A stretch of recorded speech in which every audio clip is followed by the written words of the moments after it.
when you're building your team or building a committee or solving a complex problem or rolling out a project, it's looking for your strengths and identifying areas of need and where you might have some weaknesses, and trying to bring in the people that will help you fill those things out.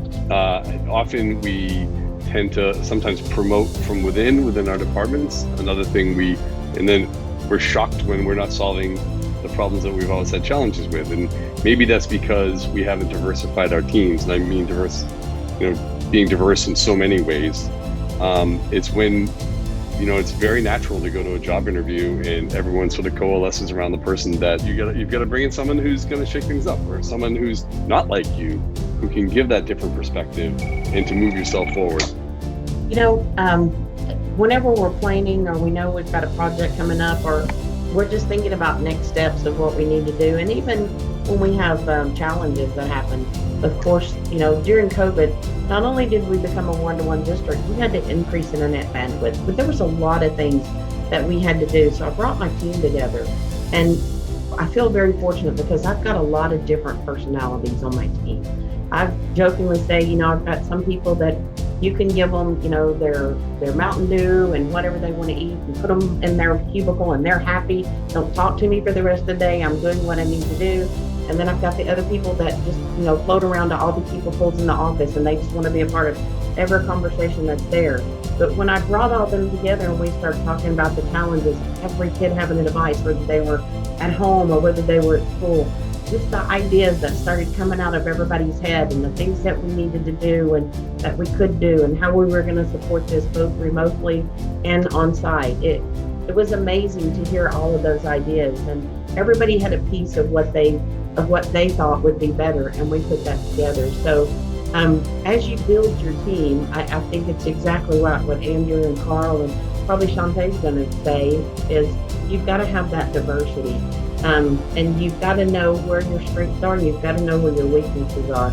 And then you bring in people from outside the department. Always on committees, I usually try to bring at least one or two people that have no idea what we're doing, and they look at me with a deer in the headlight look when I say, come sit on this committee because we're going to plan this. And they're like, but why do you want me in this? And I'm like, because you know nothing about how it works, but you're an end user, and you're going to tell me how this is going to affect you.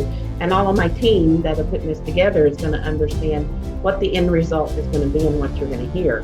So that way we try to get a perspective from every area of what we're deploying, because my philosophy is we're only as strong as our weakest link. And if we can get our weakest link in there and get information from them to help strengthen us, that's going to make us stronger. So it's people are going to ask you why you're bringing me in, because I don't know anything, but it's important to hear from their area as well. So it's sometimes hard to be that diverse, but it's going to be a credit for you. And the more you can involve those outsiders in, the more they start to believe in what you're doing. So building the culture is, once you start that, it then becomes a practice. They're like, oh, why don't we ask blah, blah, blah to come sit in this meeting? Because I work with them a lot on other things. And so it is a culture that you start building and that you start working with. And then your team starts doing it when they start planning on other things. So it's just like anything else we do. It's something that we practice and we implement and we practice again. So anytime we move cheeses, we always have to figure out, okay, how bad was that cheese moved? And, what do we need to do? Do we need to change brands or something like that? But building the culture is, to change culture, you have to practice the change of the culture. So you can say you're going to do it, but you practice it and you model it. That's probably been my best experience. As an executive advisor, I normally get two questions when I'm working with executives. And first is, how do I get started? And the second is, how do I change that culture? And I'm going to take culture and about being diverse and inclusive literally. I'm in a very tech field where a lot of people, unfortunately, don't look like me. I've gone to conferences, and Karen, we've talked about this as women. We go to conferences and it's just, I'm one of the only minorities and I'm one of the only women. So I get hit twice. And the only way we're going to change that is to be deliberate.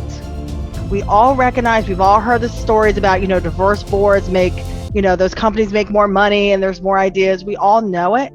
But unless we're actually being deliberate about what we're doing, it's never going to change. if you're interviewing, and again, and I'm not talking about just race, I'm talking about women, I'm talking about education, I'm talking about years of experience, right? There are bias in all of us, right? And so if anybody says they're not biased, we all have it. It's about how you address your bias though, especially when you're a hiring manager and a leader. If you're doing interviews and everybody in the interview panel looks the same, that's a problem. You need to change that. If everybody you're interviewing has the exact same education background or the exact same technical skills, you may want to look at that, because that is going to affect who you have. Because again, like-minded, yes, it's natural, right? We like and being around people. That's why our friends are friends, right? Because they may look like us, they may believe like we do, they like the same activities. But in order for technology to be as impactful as it can be, you need to involve everyone. And you can't have that if everybody physically or mentally looks or thinks the same. And so you have to be deliberate.